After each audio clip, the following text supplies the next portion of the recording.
okwogera ne Katonda buli ku makya y'ensula ennamu ekulukutira mu bulamu bwaffe ne tufuna amaanyi agatuyamba okuyita mu lunaku lwonna. Funa amaanyi nga tonnafuluma nnyumba yo.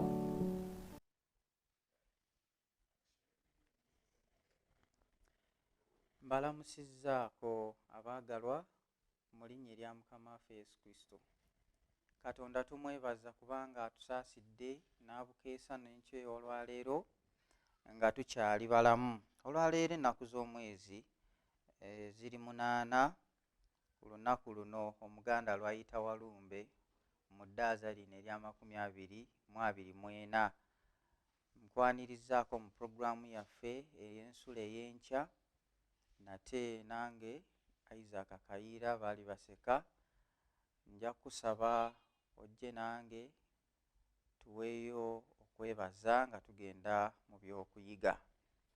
Katonda omulungi omuyinza w'ebintu byonna, tweyanzizza kubanga otusaasidde n'otuyisa mu kiro ne bukya leero nga tukyassa omukka ogw'obulamu. Kyetuva tujja okutendereza n'okuwa ekitiibwa Mukama kubanga oli mulungi gye tuli.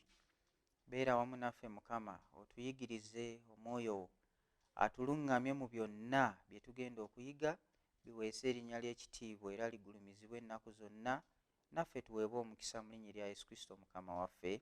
Amiina. Nja kusaba wenna gy'oli okwatire wamu akatabo ak'oluyimba, naawe atakalina otugoberere nga tutendereza n'oluyimba oluli ku nnamba ey'e10:58 ekiseera ki ekisigaddeyo.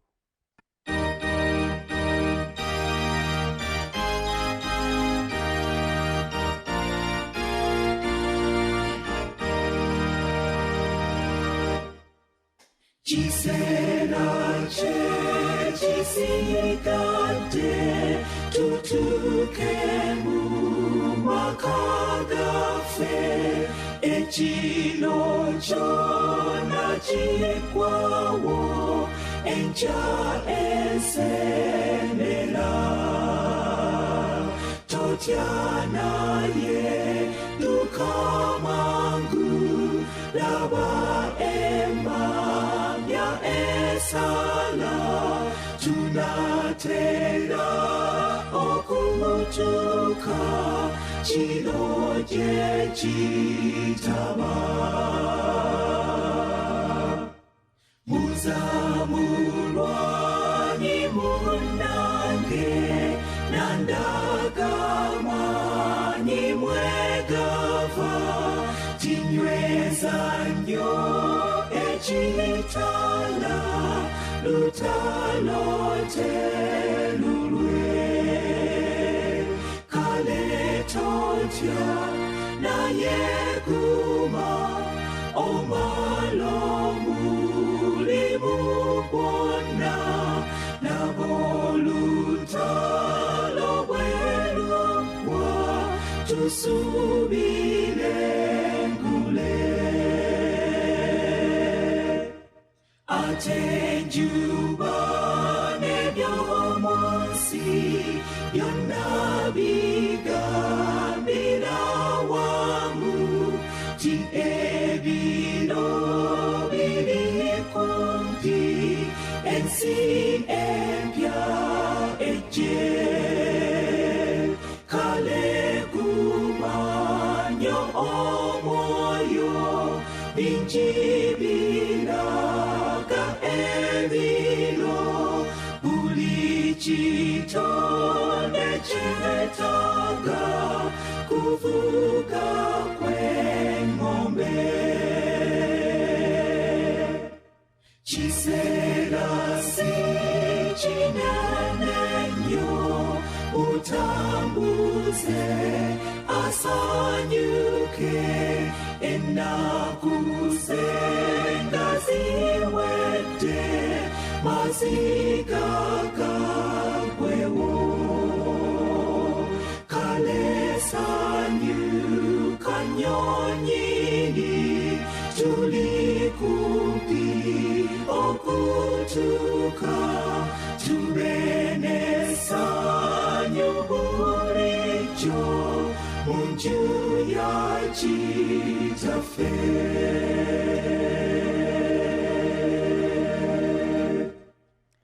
Mwebala okutendereza awamu naffe nammwe abaakatwegattako, nyongera nate okubaaniriza n'okubalamusaako mu linnya erisinga amannya gonna erya Mukama waffe Yesu Kristo.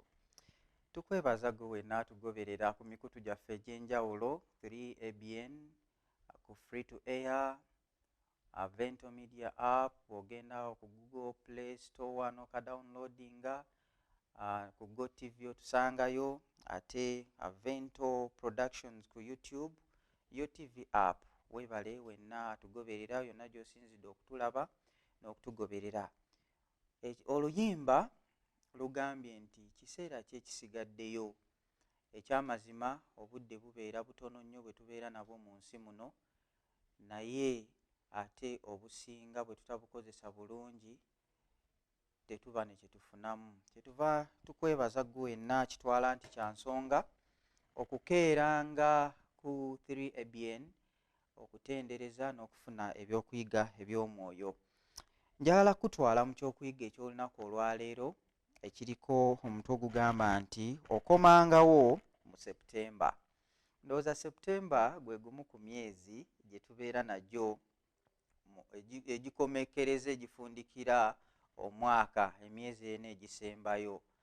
N'olwekyo oyinza okwebuuza lwaki omuntu akugamba nti okomangawo mu Septemba. Njagala tubeeko ekyokuyiga kye tuyiga mu kyokuyiga kino eky'olwaleero. Jangu nange mu kitabo eky'Abeefeso essuula ey'okubiri olunyiriri olw'omusanvu n'olw'omunaana.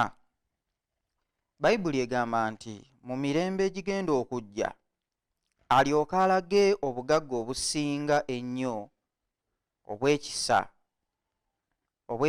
kye ne mu bulungi obuli gye tuli mu Kristo Yesu.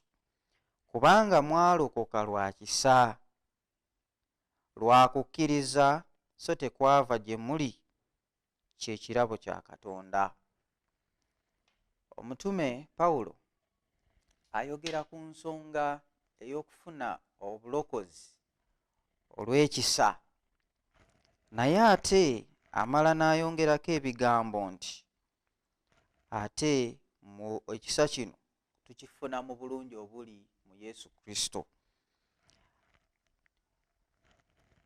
Tulokoka olw'ekisa kino kiteekeddwa okubeerako ensonga enkulu ennyo ey'okukkiriza.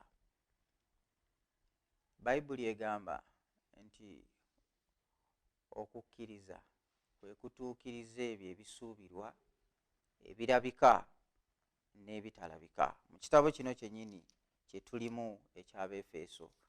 N'olwekyo omusajja omu eyali asoma obuweereza, yali ayingira, ali mu myaka 18 mu kibuga eky'e Madrid. Bwe yali ng'ayingira mu seminaariyo ey'Abadiventi, ayina ebigezo bye yasooka okukola, naye mu bigezo bino bye yasooka okukola yafuna okusoomoozebwa, naddala mu seminaari eno gye yali ayigira ebyobuweereza etaali nyangu nnyo. Naye omusajja ono atuwa olugero luno nti bwe yali nga akola ebigezo bye okufuna obubonero bwe obulala asobole okufuna okweyongerayo, yalina okukola edipuloma.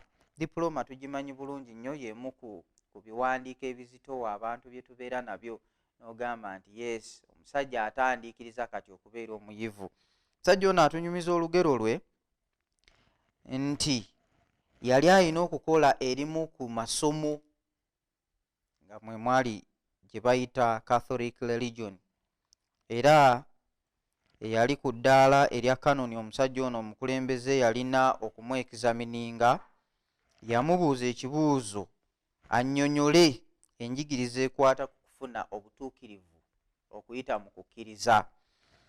Ekibuuzo kino tekyali kyakuwandiikibwa ku mpapula nga bwe kyabeeranga bulijjo, wabula yali wakukyanukula bwanukuzi n'akamwa ke. era omusajja ono mu kunnyonnyola ekibuuzo kino ekyenzikiriza ku kisa kya Katonda ekireeta obulokozi eri ensi okuyita mu kwetwalira Kristo n'okumukkiriza, Profeesa ono teyamulinda na kumalayo bye yali annyonnyola, era yamuddamu ebigambo ebifaanana bwe biti nti ssebo erimu ku masomo gano olabika nga agudde, era tuyinza okulabagana mu mwezi ogwa Septemba, kwegamba mu ngeri ennyangu bwe twalinga ku ssomero edda nga tusoma, abasomesa baateranga okusoma abaana abatayise bulungi oba abakoze obubi, nga walingawo obugambo bwe baatugambanga tubabuulire nga batugamba work harder next term, kwegamba nga bagezaako obutaba frustratinga wabula nga babawa essuubi eddala basobole okudda bakole ebigezo bino ebirala n'okusoma nga batabongeddemu amaanyi. Kitegeeza nti waalingawo okuba nti baalinga bazannya.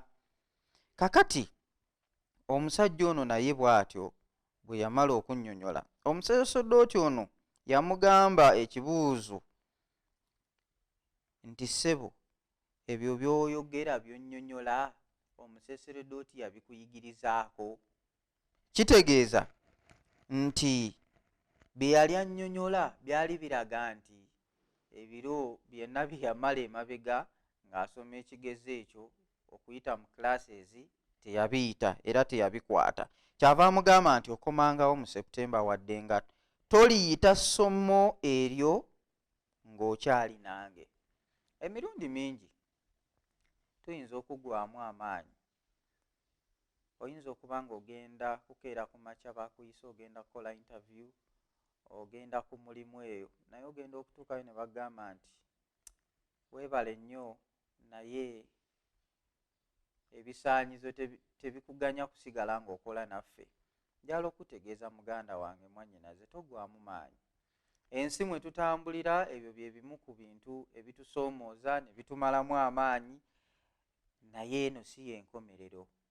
Kyavudde agamba mu Befeso nti mu mirembe egigenda okujja alyoke alage obugagga obusinga ennyo obw'ekisa kye mu bulungi obuli gye tuli mu Kristo Yesu. Kristo waliwo obulungi bwe yeeteeseteese okulaga eri obulamu bwange n'obulamu bwo, wabula ng'ekintu kyatunoonyaamu kwe kubeera n'okukkiriza. Okukkiriza kintu kikulu nnyo eri obulamu bwo n'obulamu bwange. Singa okukkiriza kwo kubeera kunafu ekyamazima, n'ebirala byonna byonna by'oba okola bijja kukumalamu amaanyi. Omwami ono nga bamaze okumugamba ebigambo ebyo nti toliyita, yaweebwa omukisa omulala ogwokubiri okutuula ekigezo okutereeza ebyali bimusudde. Naye ku lunaku lwennyini olwo kwe yali alina okutuulirako ekigezo ekyo, omusomesa oyo yamugamba nti toliyita nga nkyali wano.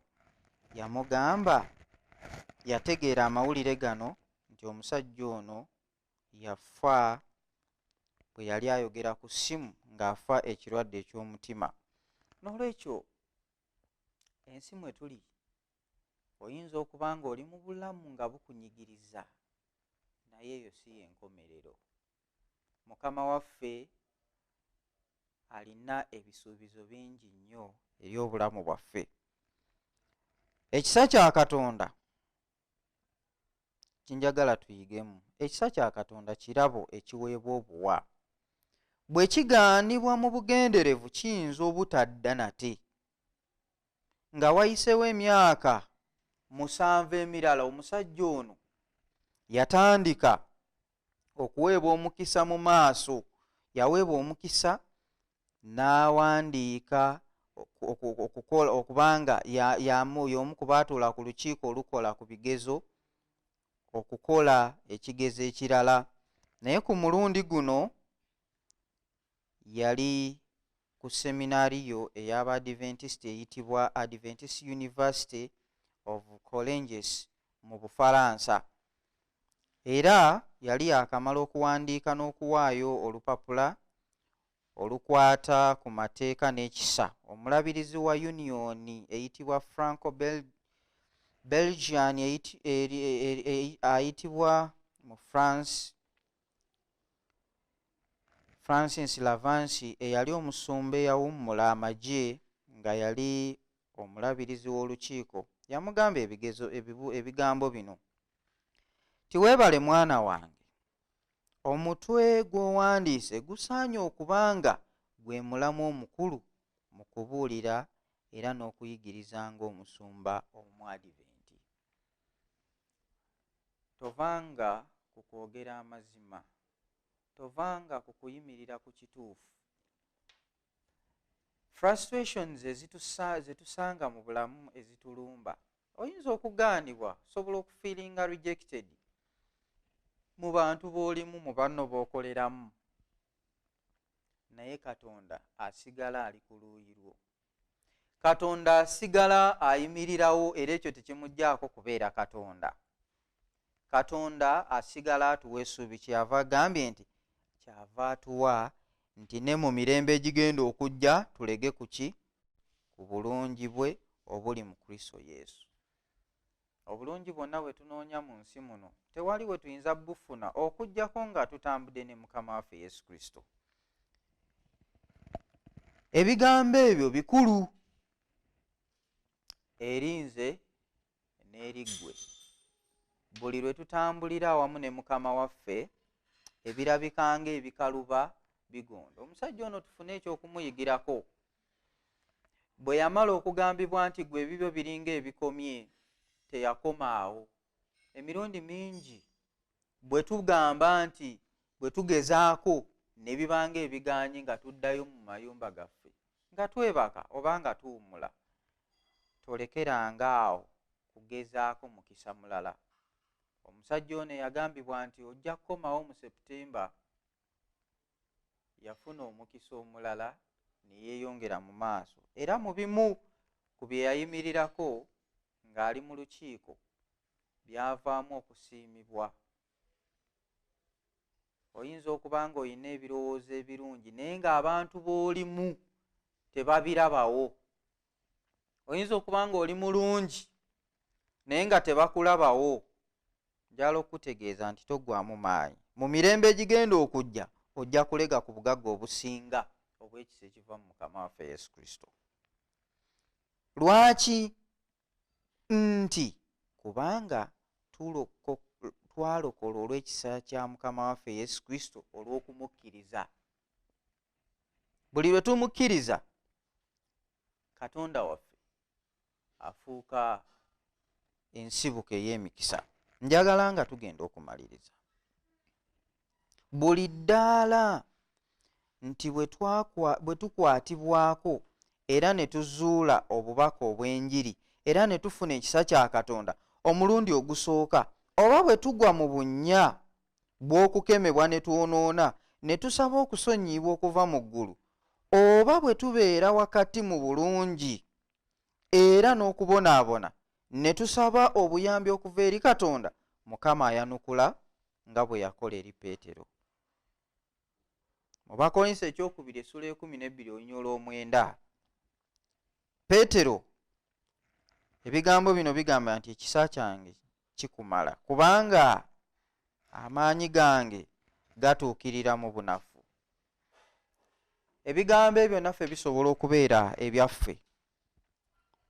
Omuntu alina wasiza bw'afuna ekisa kya Katonda mu bulamu bwe, kisobokera ddala twandibadde tutya awatali kisa kya Katonda, naye waliyo Katonda mu ggulu eyatukwatirwa ekisa ekingi eri abaana be ffenna nga n'ensi tennaba kutondebwa, kubanga ekibi bwe kyasukkirira ekisa kya Katonda, ate nakyo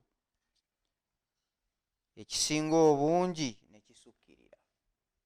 Ssebo ne nnyabo muganda wange, ng'ebintu birabikanga ebitatambudde bulungi. Ekisa kya Katonda weekiri, toggwamu maanyi. Biyinza okuba nga biringa ebisobye olwaleero, naye enkya Mukama Katonda atuwadde essuubi. Oyinza okuba nga wagwa, oyinza okuba nga Katonda wamusuulawo ng'okola bibyo, naye wakyaliwo essuubi erituweebwa Mukama waffe. Omusajja omu ku bawandiisi mu biwandiiko eby'edda ebyakubibwanga, waalingawo phrase eringa erabika ng'etakwatagana, ze zimu ku ze bayita controversial statements, ezigamba nti the end justify or the end will justify the means. Singa ekigendererwa ky'oba obeerako, oli ayinza okugamba nti gwe tojja kuyita nga nkyali wano, tojja kukolera wano nga nze nkyali head wa kampani eno. Naye njagala okubuulira nga tulina Mukama waffe, the end will justify the mean. Tekitegeeza nti ogenda kukola bubi bwokka bwokka olyoke oyitewo, naye Mukama Katonda asobola okutulwanira. Singa ekigendererwa kyaffe kibeera nga ddala kyetaagibwa era nga kya muggundu kirabika, ng'era kikkirizibwa, newankubadde nga tulemereddwa leero, kasita kibeera nga kituufu, ekiseera ekimu lunaku lumu kirivaayo ne kizuuka nga kyetaagisa. Njala okusaba ebikusoomooza. Oli muyizi osoma, oli mukyala, oli mwami ng'olina okusoberwa oba mu maka oba mu bizinesi, njala okukwasa Mukama waffe. Leero biyinza okugaana, naye enkya Mukama agamba, oyinza okuba nga wagobeddwa ne ku mulimu, naye Mukama agamba nti ekisa kyange kikumale.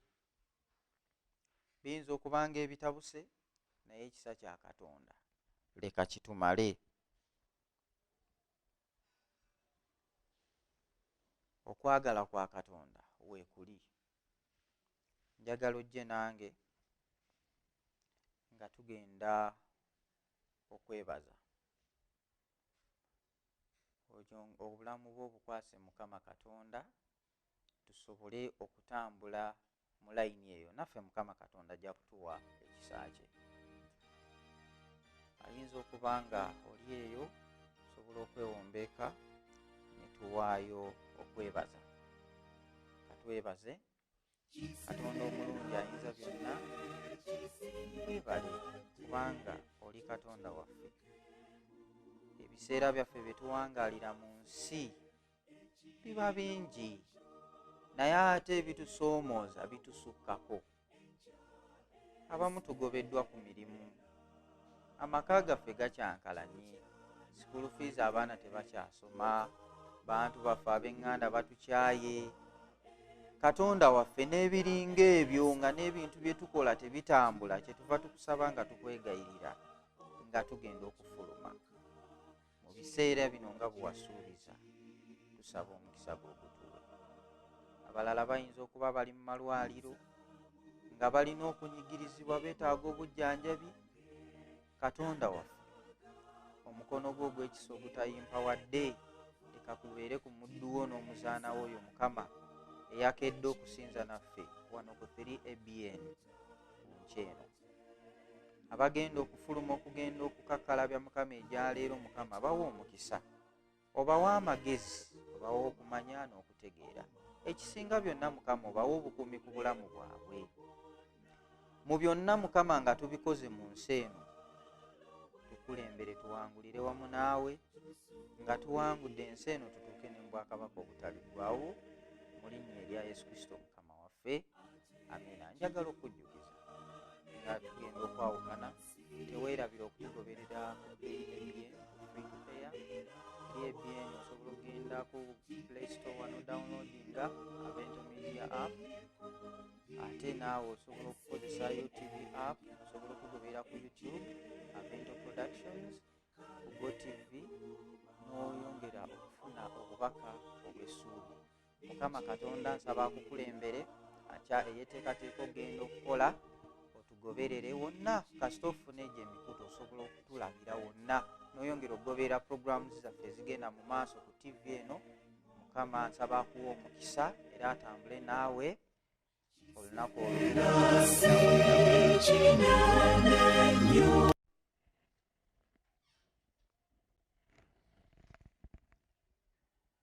Ntuukidde ddala mu budde.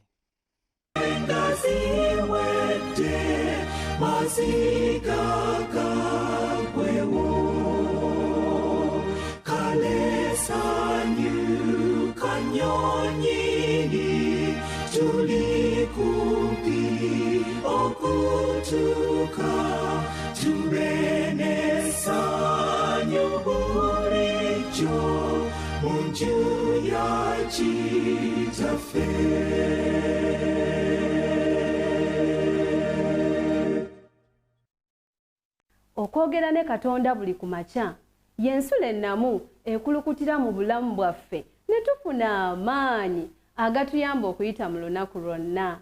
Funa amaanyi nga tonnafuluma nnyumba yo.